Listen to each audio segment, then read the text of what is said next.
Electro homeopathic medicine और female reproductive organ के सहायक ग्रंथि मेमोरी ग्लैंड्स, है ना, आपको के रोग के बारे में हम लोग स्टडी कर रहे थे, है ना।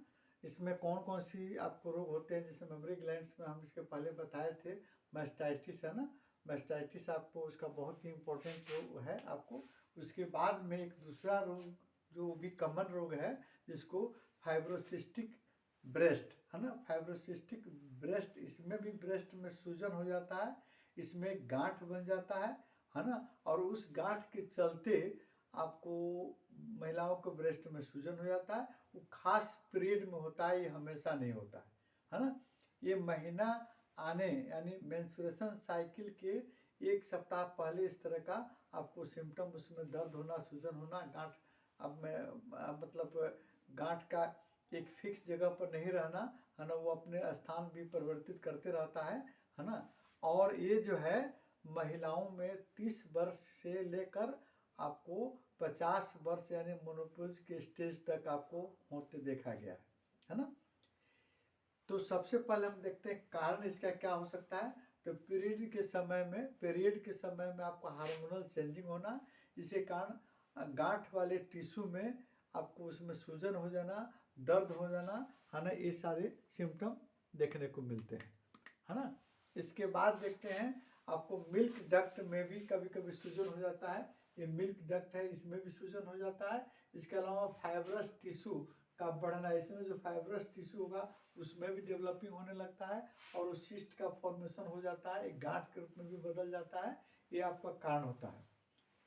पीरियड के समय में आपको एक सप्ताह पहले, पीरियड के शुरू होने के एक सप्ताह पहले आपको उस गांठ में सूजन हो जाना, पूरे आपको स्तन में सूजन हो जाना, दर्द हो जाना, ये आपको ये लक्षण देखने को मिलते हैं। और ये स्वतः महीना खत्म होने के बाद में आपको स्वतः ये लक्षण खत्म हो जाता है। ये होता क्यों है, जैसे एस्ट्रोजन और प्रोजेस्टेरोन, है ना, एस्ट्रोजन हार्मोन और प्रोजेस्टेरोन हार्मोन की कमी या अधिकता या इसका अनबैलेंस सेक्रेशन के चलते आपको ये मेमोरी ग्लैंड्स के फाइब्रस टिश्यू को अपने प्रभाव में ले लेता है ना।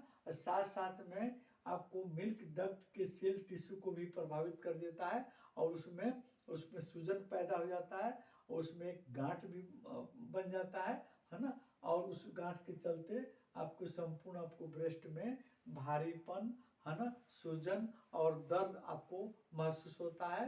जब आपको पीरियड खत्म हो जाता है तो उसके बाद में आपको ये सूजन और दर्द ये स्वतः समाप्त हो जाते हैं।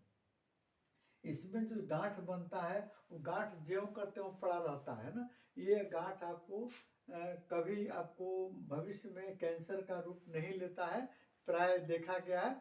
और कुछ गांठें जो होती हैं जो बाद में आपको कैंसर का रूप लेती हैं, लेकिन इस पीरियड की जो गांठें होती हैं अक्सर आपको कैंसर का रूप नहीं लेती है ना।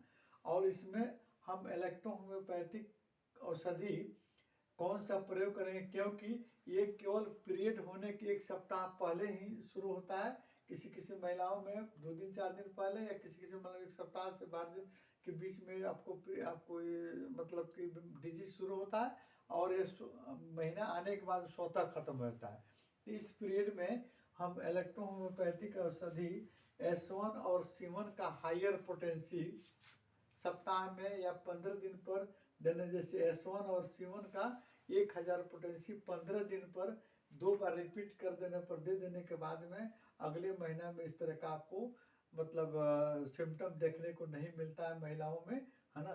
कभी कभी उस पीरियड में आपको C5 और वाइट इलेक्ट्रिसिटी का कंप्रेस लगाने पर भी आपको ज़्यादा लाभ होता है, कभी कभी ऑइंटमेंट लगाने पर भी ज़्यादा लाभ होता है। और कभी कभी आपको इंजेक्शन नंबर 36 या 29 नंबर इंजेक्शन लगाने पर भी आपको इस तरह की समस्याएं बार बार रिपीट नहीं होती हैं और आपको हमें काफ़ी अच्छा लाभ मिल जाता है।